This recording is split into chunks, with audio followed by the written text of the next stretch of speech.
আসসালামু আলাইকুম। আজ আমরা আলোচনা করব জীববিজ্ঞানের দ্বিতীয় পত্রের অত্যন্ত গুরুত্বপূর্ণ একটি বিষয়, রক্ত সংবহন অধ্যায় থেকে হৃৎপিণ্ড অংশটি নিয়ে। আসলে হৃৎপিণ্ড নিয়ে যখন কথা বলা হয় তখন স্বাভাবিকভাবে বিষয়টা অনেকের কাছেই খুব কঠিন মনে হয়, কিন্তু আসলে বিষয়টা অতটাও কঠিন নয়, বরং এটা কেবলমাত্র একটা মেশিন হিসেবে আমরা কল্পনা করতে পারি, যেটা ব্লাড পাম্পিং অর্থাৎ রক্ত সংবহনের কাজটি করে থাকে। তো এই হৃৎপিণ্ড নিয়ে আসলে আলোচনা নবম দশম শ্রেণীতেও ছিল, আবার এর পরবর্তীতে 11-12 শ্রেণীতেও রয়েছে। তো এই যে হৃৎপিণ্ড নিয়ে আলোচনা, এই হৃৎপিণ্ড নিয়ে আলোচনায় আসলে বিভিন্ন দিক রয়েছে, যেমন কপাটিকা নিয়ে আলোচনা রয়েছে, ধমনী শিরা নিয়ে আলোচনা রয়েছে, বিভিন্ন ধরনের রক্ত সংবহন কোন দিকে হচ্ছে না হচ্ছে এটা নিয়ে আলোচনা রয়েছে, এবং এইচএসসিতে দেখা যায় যে এবং অ্যাডমিশনেও দেখা যায় যে এই হৃৎপিণ্ড অংশ থেকে কিছু ট্রিকি কোশ্চেন আসে, যেটা এমসিকিউতে অ্যান্সার করার জন্য আসলে পুরো এই হৃৎপিণ্ডের যে স্ট্রাকচারটা এবং কিভাবে আসলে ব্লাডটা ফ্লো হচ্ছে এটা সম্পর্কে জানা অনেক বেশি দরকার। তো সেই উদ্দেশ্যে আজ আমরা শুরু করি হৃৎপিণ্ড নিয়ে আলোচনা। আমি এখানে আসলে হৃৎপিণ্ডেরই অনেক ছবি অবশ্যই বইয়ে রয়েছে, তবে আমি এটাকে আর কি একদম একটা পাতার মধ্যে আনার চেষ্টা করেছি, যে এই পাতার মধ্যে আমি হৃৎপিণ্ড সম্পর্কে প্রায় 90% জানবো, এবং যে যে ইম্পর্ট্যান্ট ইনফরমেশনগুলো বইয়ে দেওয়া রয়েছে সেগুলো এখানে ইনক্লুড করে জানার চেষ্টা করব, যাতে একসঙ্গে আমাদের কাছে গোছানো থাকে, এবং যখনই আমরা এই হৃৎপিণ্ডের স্ট্রাকচারটা আমাদের মনে হবে বা এই ব্লাড ফ্লোর যে সিস্টেমটা আমাদের মনে হবে যে আমরা বোধহয় ভুলে যাচ্ছি, তো আমরা যেন একবারে দেখে নিতে পারি। তো হৃৎপিণ্ড নিয়ে আলোচনা শুরুতেই আমাদের যে জিনিসটা পরিষ্কার করতে হবে সেটা হচ্ছে যে যদি এটা হৃৎপিণ্ডের এটা একটা সাইড এবং এটা একটা সাইড হয়, তাহলে সর্বপ্রথম কথা হচ্ছে যে এটা যেমন আমার ডান হাত এবং এটা আমার বাম হাত, কিন্তু এই সাইডটা হচ্ছে বাম সাইড, এই সাইডটা হচ্ছে বাম সাইড এবং এই সাইডটা হচ্ছে ডান সাইড।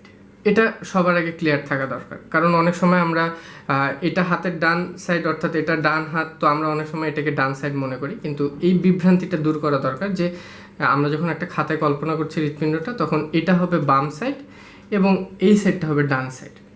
এরপরে একটা ছোট ইনফরমেশন এখানে দিয়ে রাখি যে হৃৎপিণ্ডের বাম সাইড সবসময় কেবল অক্সিজেন সমৃদ্ধ রক্ত নিয়ে ডিল করবে, অর্থাৎ এখানে যদি কোনো রক্ত প্রবেশও করে সেটাও হবে অক্সিজেন সমৃদ্ধ রক্ত, এবং যদি কোনো রক্ত এখান থেকে বেরো হয়ে যায় সেটা হবে অক্সিজেন সমৃদ্ধ রক্ত, অর্থাৎ এই পাশে আমরা কখনো কার্বন ডাইঅক্সাইড সমৃদ্ধ রক্ত পাবো না। তেমনিভাবে হৃৎপিণ্ডের এই ডান সাইড সবসময় ডিল করবে কার্বন ডাইঅক্সাইড সমৃদ্ধ রক্ত নিয়ে, অর্থাৎ এই সাইডে আমরা কখনো অক্সিজেন সমৃদ্ধ রক্ত পাবো না।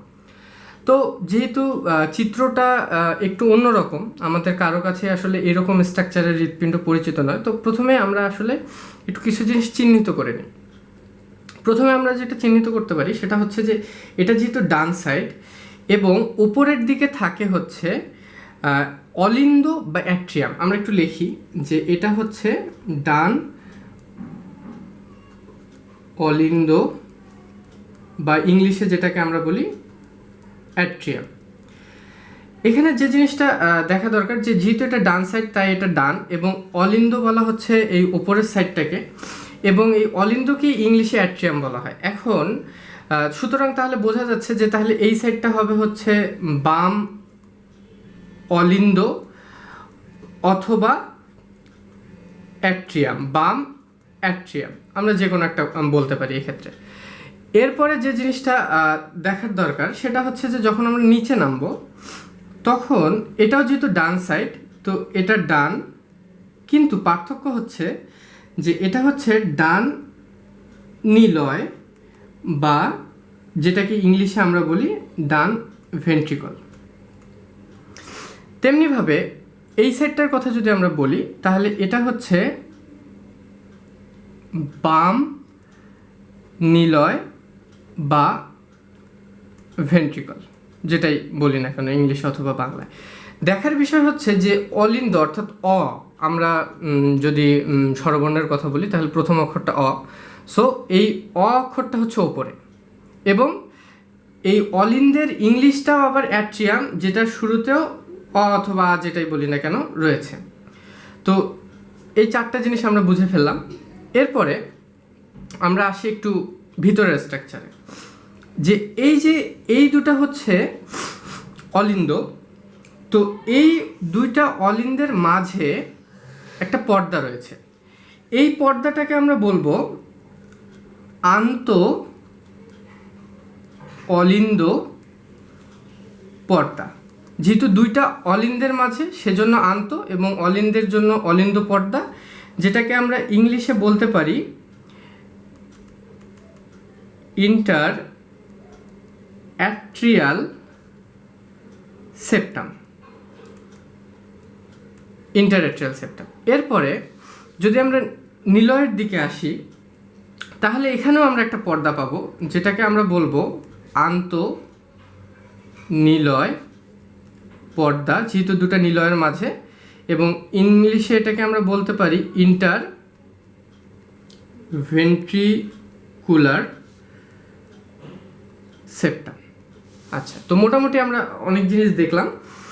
এরপরে আমরা চলে আসব একেবারে ডান অলিন্দের বা ডান অ্যাট্রিয়ামের আলোচনায়। তো ডান অ্যাট্রিয়ামে কি হয়? ডান অ্যাট্রিয়ামে যেটা হয় সেটা হচ্ছে যে, প্রথমত যে জিনিসটা আমরা উল্লেখ করতে পারি, যে আমাদের দেহে রক্ত রয়েছে। এই রক্তটা কার্বন ডাইঅক্সাইড সমৃদ্ধ যখন হয়, সেটা আমাদের জন্য ক্ষতিকর হয়। তাই এই রক্ত থেকে কার্বন ডাইঅক্সাইড দূর করা দরকার, এবং আমাদের দেহের জন্য অক্সিজেন সমৃদ্ধ রক্ত দরকার। তো আমরা সবাই জানি যে এই যে অক্সিজেন এবং কার্বন ডাইঅক্সাইড যে এক্সচেঞ্জটা, এটা করে ফুসফুস। তো স্বাভাবিকভাবে চিন্তা করলে আমরা বুঝতে পারি যে আমাদের দেহ থেকে কার্বন ডাইঅক্সাইড সমৃদ্ধ রক্তগুলো আমাদের নিতে হবে। নেওয়ার পর এই রক্তটাকে আবার ফুসফুসে পাঠাতে হবে। ফুসফুসে এক্সচেঞ্জ হওয়ার পরে আমরা কার্বন ডাইঅক্সাইডগুলো বের হয়ে যাবে, আমরা অক্সিজেন পাবো। এরপরে এই অক্সিজেন সমৃদ্ধ রক্তগুলো আবার আমাদের নিতে হবে এবং সারা দেহে আমাদের পরিবহন করতে হবে। তো ঠিক সেই জায়গা থেকেই যদি আমরা একটু আলোচনা করি, তাহলে আমাদের প্রথমে দেহ থেকে শুরু করি। আমরা ধরে নিলাম যে আমাদের দেহে কিছু এখন কার্বন ডাইঅক্সাইড সমৃদ্ধ রক্ত রয়েছে। সেই দেহ থেকে এখন রক্তগুলো আমাদের প্রথমে হৃৎপিণ্ডে নিতে হবে, যেহেতু হৃৎপিণ্ডই পাম্প করার মাধ্যমে, ব্লাড পাম্প করার মাধ্যমে সারা দেহে এবং ফুসফুসে এবং হৃৎপিণ্ডে জন্য যে রক্তটা প্রয়োজন, সেটাও আসলে হৃৎপিণ্ডই পাম্প করে। তো সেক্ষেত্রে আমরা প্রথমে ধরে নিলাম যে দেহে আমাদের কার্বন ডাইঅক্সাইড সমৃদ্ধ রক্ত রয়েছে, যেটা আমাদের জন্য ক্ষতিকর। সুতরাং এটা সারা দেহ থেকে আমরা ডান অ্যাট্রিয়ামে বা ডান অলিন্দে নিয়ে আসবো। কিভাবে নিয়ে আসবো? আমরা প্রথমে দুইটা মহাশিরার নাম জানি। একটা হচ্ছে ঊর্ধ্ব মহাশিরা, যেটাকে আমরা বলতে পারি সুপিরিয়র ভেনা ক্যাভা ছিদ্র, এবং আরেকটা হচ্ছে নিম্ন মহাশিরা, যেটাকে আমরা বলতে পারি ইনফিরিয়র ভেনা ক্যাভা ছিদ্র। এখানে দেখার বিষয় হচ্ছে যে দুইটা মহাশিরা, এই দুইটা মহাশিরার মাধ্যমে কার্বন ডাই অক্সাইড যুক্ত রক্ত, এই যে আমরা লিখতে পারি যে এখানে কার্বন ডাই অক্সাইড যুক্ত রক্ত সারা দেহ থেকে ডান অলিন্দে আসছে। এই যে কার্বন ডাই অক্সাইড যুক্ত রক্ত আসছে আমাদের এই ডান অলিন্দ বা অ্যাট্রিয়ামে। এখন যেটা দেখার বিষয় সেটা হচ্ছে যে দুইটা মহাশিরা কেন দরকার? দেহ থেকে রক্ত তো একটা মহাশিরা আনতে পারে। সেক্ষেত্রে ঊর্ধ্ব বলতে উপরের দেহ বা সম্মুখ দেহ বোঝায়। আমরা যদি লিখি যে এই যে সম্মুখ দেহ, অর্থাৎ সম্মুখ দেহে যে কার্বন ডাইঅক্সাইড সমৃদ্ধ রক্তগুলো রয়েছে, সেগুলো ঊর্ধ্ব মহাশিরার মাধ্যমে বা সুপিরিয়র ভেনা ক্যাভা ছিদ্রের মাধ্যমে ডান অলিন্দে চলে আসছে। এবং তেমনিভাবে যদি আমরা বলি যে নিম্ন মহাশিরা, অর্থাৎ নিচের দিকে বা পশ্চাৎ দেহ থেকে রক্তগুলো নিম্ন মহাশিরা বা ইনফিরিয়র ভেনা ক্যাভা ছিদ্রের মাধ্যমে ওই কার্বন ডাইঅক্সাইড যুক্ত রক্তগুলো আমাদের ডান অ্যাট্রিয়াম বা অলিন্দে আসছে। অর্থাৎ কার্বন ডাইঅক্সাইড যুক্ত রক্ত সারা দেহ থেকে আনার জন্য আমরা দুটো শিরা এখানে ব্যবহার করা হচ্ছে। এরপরে আমরা যদি একটু দেখি যে হৃৎপিণ্ডেও যেহেতু রক্ত সঞ্চালন হয়, এটা এই অঙ্গের মধ্যেও রক্ত সঞ্চালন দরকার, কারণ হৃৎপিণ্ডটার বেঁচে থাকার জন্য পুষ্টি দরকার, অক্সিজেন দরকার এবং কার্বন ডাইঅক্সাইড ত্যাগ করা দরকার। তো আলটিমেটলি হৃৎপিণ্ডের মধ্যেও ডিটেলসে বলতে গেলে ওখানে কোষ রয়েছে, তো বিপাক কার্য হয়। তো সেখানেও এই কার্বন ডাইঅক্সাইড উৎপন্ন হয়, যেটাকে আমার শরীর থেকে বের করা দরকার। তো আমরা ধরলাম যে হৃৎপিণ্ডের যে কোষগুলো রয়েছে বা সেখানে যে আমি বললাম যে শিরাগুলো রয়েছে, সেই শিরাগুলোর মধ্যে আমরা ধরে নিলাম যে এখন কার্বন ডাইঅক্সাইড যুক্ত রক্ত রয়েছে। তো এই রক্তটা হৃৎপিণ্ড থেকে আবার আমরা এই হৃৎপিণ্ডেরই একটা অংশ অর্থাৎ ডান অলিন্দ বা অ্যাট্রিয়ামে নিয়ে আসবো। কীভাবে নিয়ে আসবো? একটা হচ্ছে করোনারি সাইনাস, এর মাধ্যমে এই হৃৎপিণ্ড থেকে কার্বন ডাইঅক্সাইড যুক্ত রক্ত আমাদের এই ডান অলিন্দ বা অ্যাট্রিয়ামে আসবে। এছাড়াও করোনারি শিরার মাধ্যমে এই কার্বন ডাইঅক্সাইড যুক্ত রক্তটা আবার এই ডান অলিন্দ বা অ্যাট্রিয়ামে আসবে। তো চলে আসলো। এখানে দুইটা জিনিস উল্লেখ করা প্রয়োজন যে এই যে নিম্ন মহাশিরা বা ইনফিরিয়র ভেনা কেভা ছিদ্রের সাথে যে ডান অলিন্দ বা অ্যাট্রিয়াম যুক্ত হয়েছে, এইখানে একটা কপাটিকা রয়েছে, যে কপাটিকার মাধ্যমে আসলে এই রক্তগুলো একদিকে চলাফেরা করে এবং নিম্ন মহাশিরার মাধ্যমে ডান অলিন্দে প্রবেশ করে। এইখানে কপাটিকাটা হচ্ছে ইউস্টেশিয়ান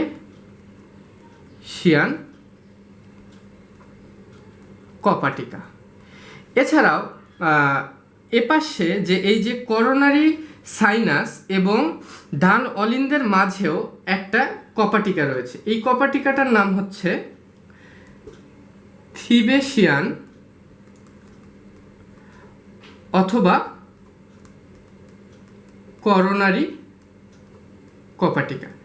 বোঝাই যাচ্ছে স্বাভাবিকভাবে যে যেহেতু এটা করোনারি সাইনাসের সাথে ডান অলিন্দে যুক্ত হয়েছে, তো এইখানে যে কপাটিকাটা থাকবে সেটাকে আমরা বলবো স্বাভাবিকভাবে যে করোনারি কপাটিকা, বা অপর নাম যদি আমরা দেখি তাহলে থিবেশিয়ান কপাটিকা। তাহলে এখানে দেখা যাচ্ছে যে এই যে সারা দেহ থেকে কার্বন ডাইঅক্সাইড যুক্ত রক্ত আমাদের ডান অলিন্দ বা অ্যাট্রিয়ামে চলে আসলো।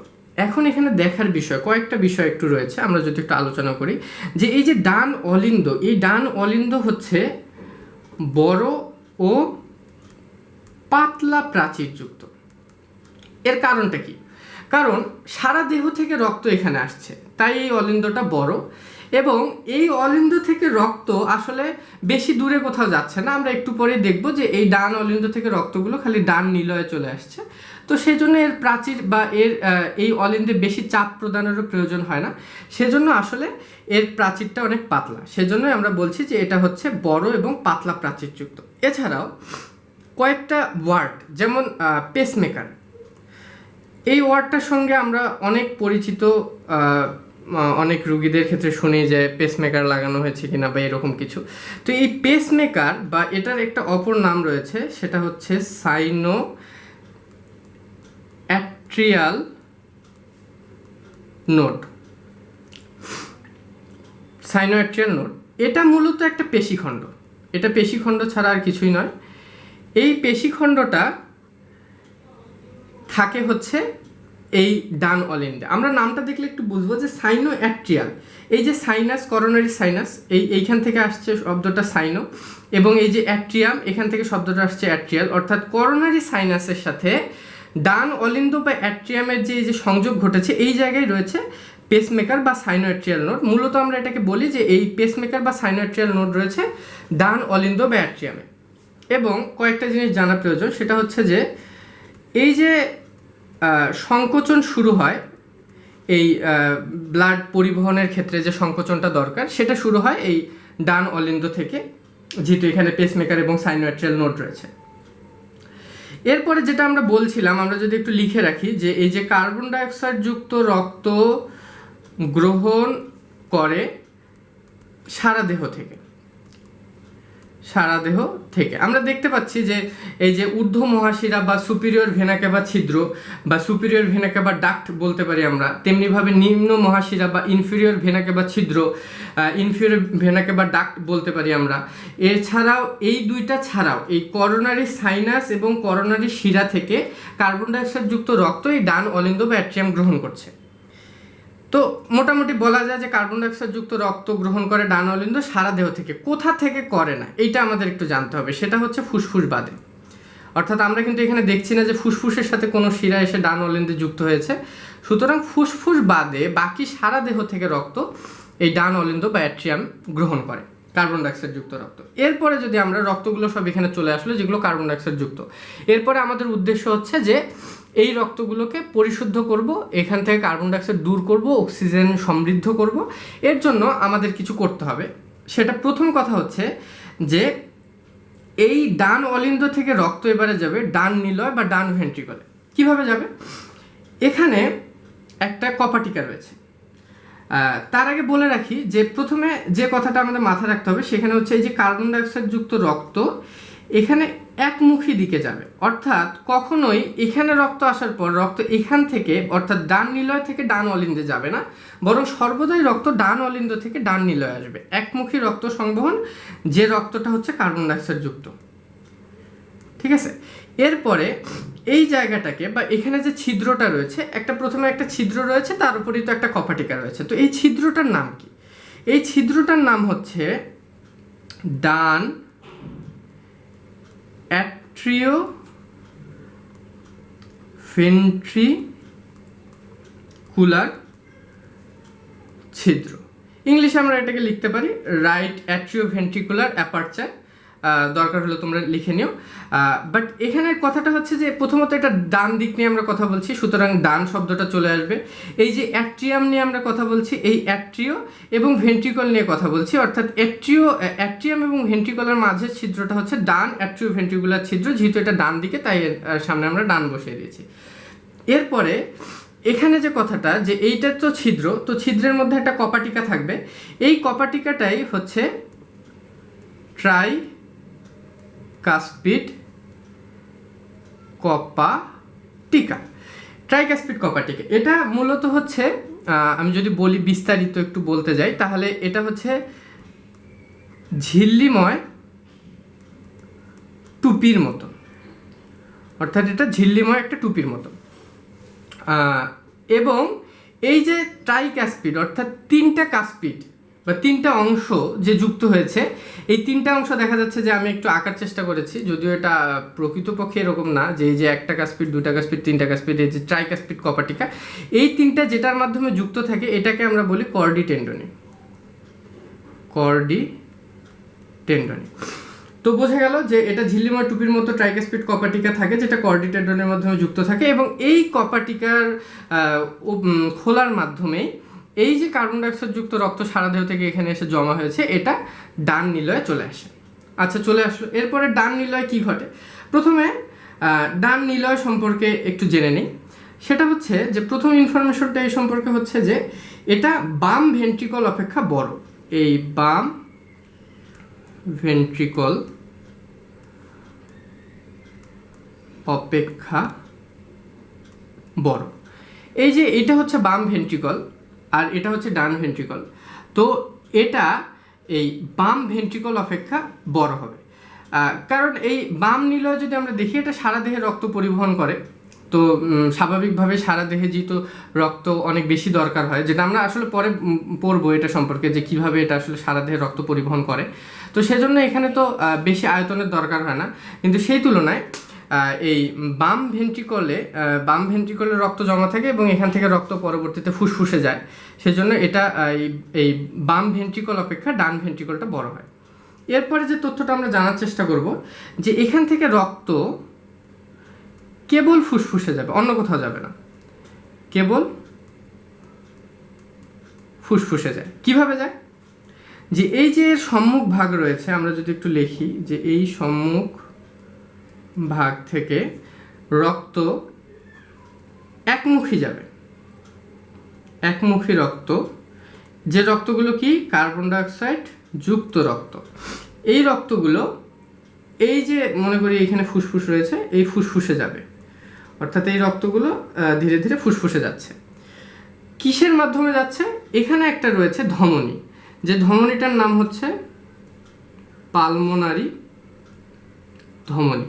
অর্থাৎ পালমোনারি ধমনীর মাধ্যমে এই সম্মুখ ভাগ থেকে অর্থাৎ ডান নিলয় সম্মুখ ভাগ থেকে একমুখীভাবে কার্বন ডাইঅক্সাইড যুক্ত রক্ত ফুসফুসে যাচ্ছে। এবং এই যে পালমোনারি ধমনী এবং ডান নিলয়ের মাঝে এখানেও রয়েছে একটা কপাটিকা। এই কপাটিকাটার কয়েকটা নাম রয়েছে, সেটা হচ্ছে, আমি প্রথমে যদি বলি যে এটা হচ্ছে অর্ধচন্দ্রাকার, অর্ধচন্দ্রাকার, যেটাকে ইংলিশে বলা হয় আসলে সেমিলুনার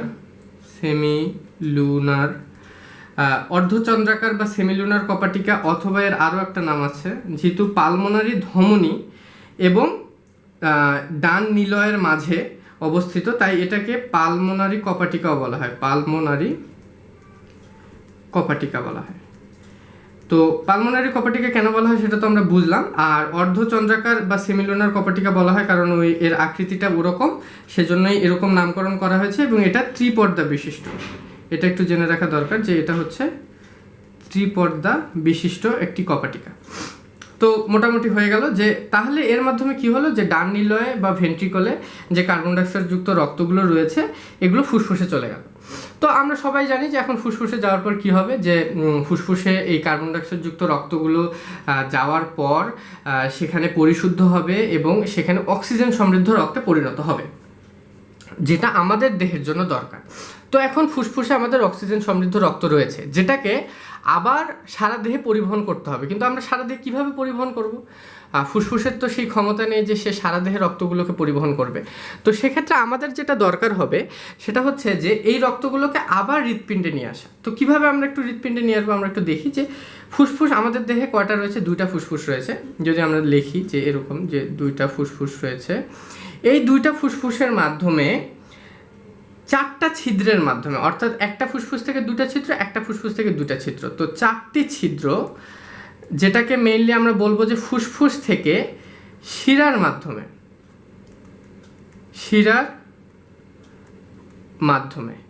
তো এই শিরাটার নাম কি হবে? যেহেতু ফুসফুস থেকে আসছে তাই আমরা এটাকে বলতে পারি যে এটা হচ্ছে একটা ফুসফুসীয় শিরা।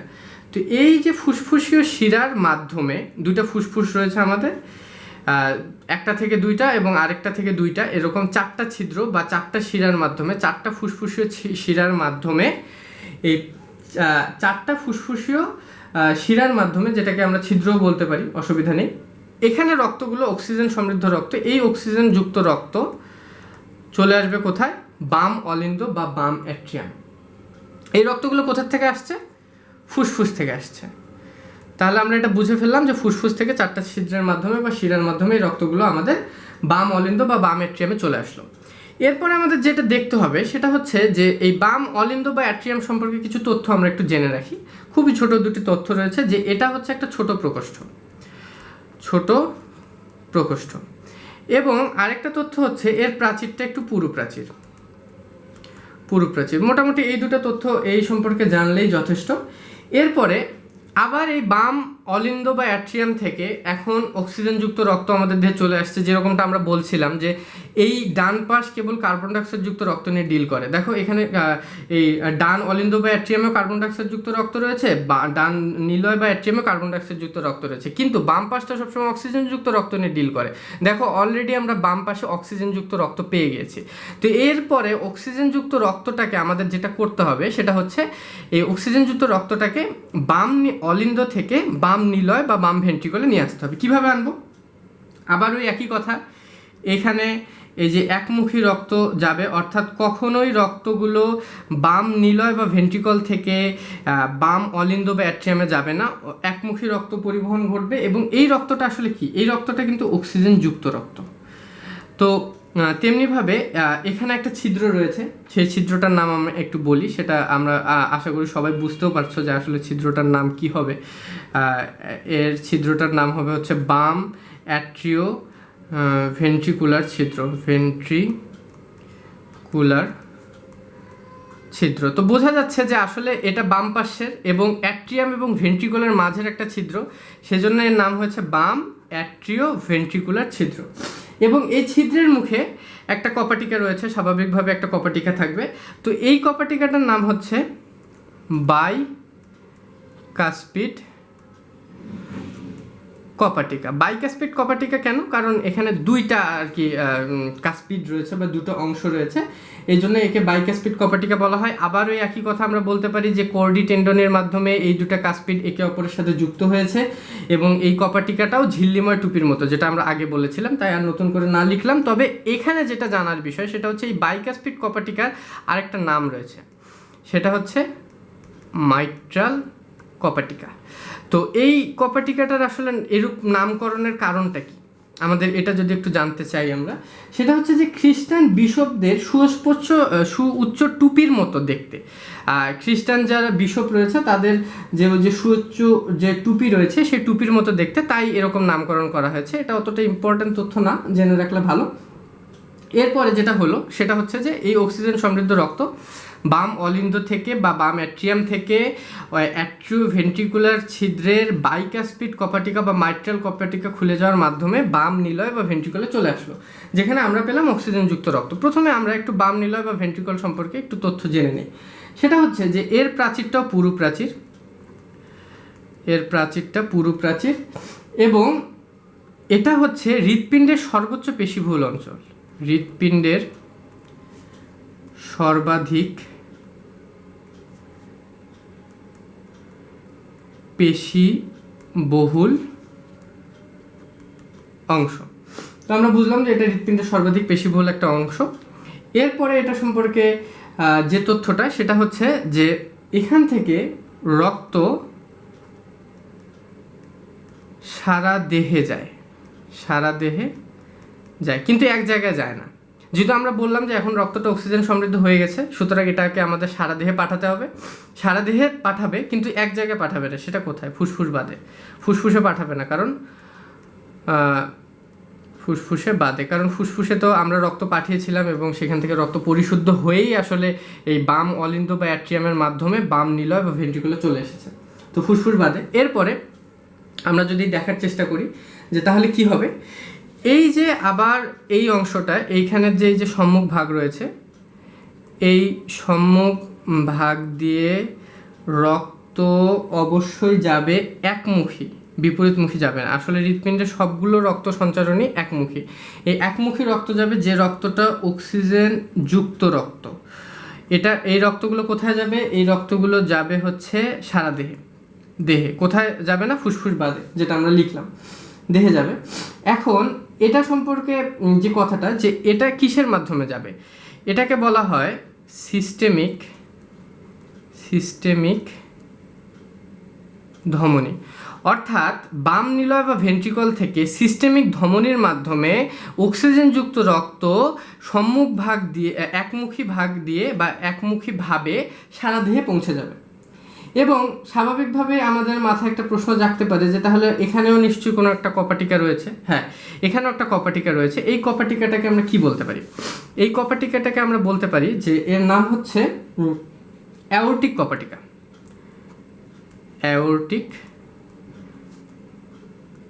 কপাটিকা।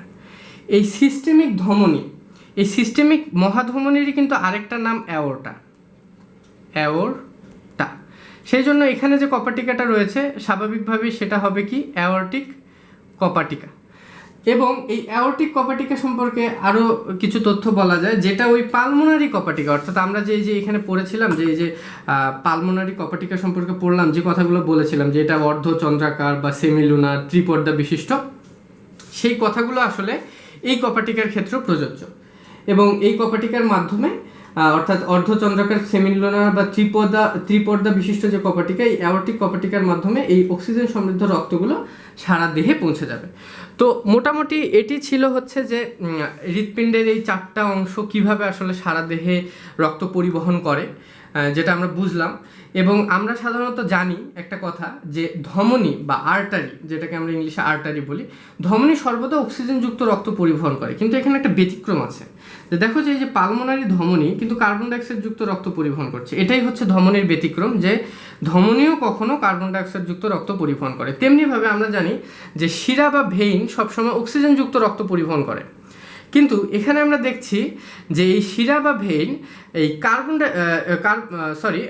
শিরা বা ভেইন সবসময় অক্সিজেন কার্বন ডাইঅক্সাইড যুক্ত রক্ত পরিবহন করে, কিন্তু আমরা এখানে দেখছি যে শিরা বা ভেইন অক্সিজেন যুক্ত রক্ত পরিবহনও করছে। এটা হচ্ছে শিরার ব্যতিক্রম। তো মোটামুটি এটি ছিল হচ্ছে যে হৃৎপিণ্ডের রক্ত সঞ্চালন বা হৃৎপিণ্ড আসলে কিভাবে কাজ করে, এবং পরবর্তীতে যদি কখনো সুযোগ হয় যে এই ছকের মাধ্যমেই এই অ্যাট্রিয়ামের ডায়াস্টোল, সিস্টোল এবং ভেন্ট্রিকলের ডায়াস্টোল, সিস্টোল এগুলো নিয়ে ইনশাল্লাহ আলোচনা করবো, এবং আশা করি তোমরা বিষয়টি বুঝতে পেরেছো। ধন্যবাদ সবাইকে।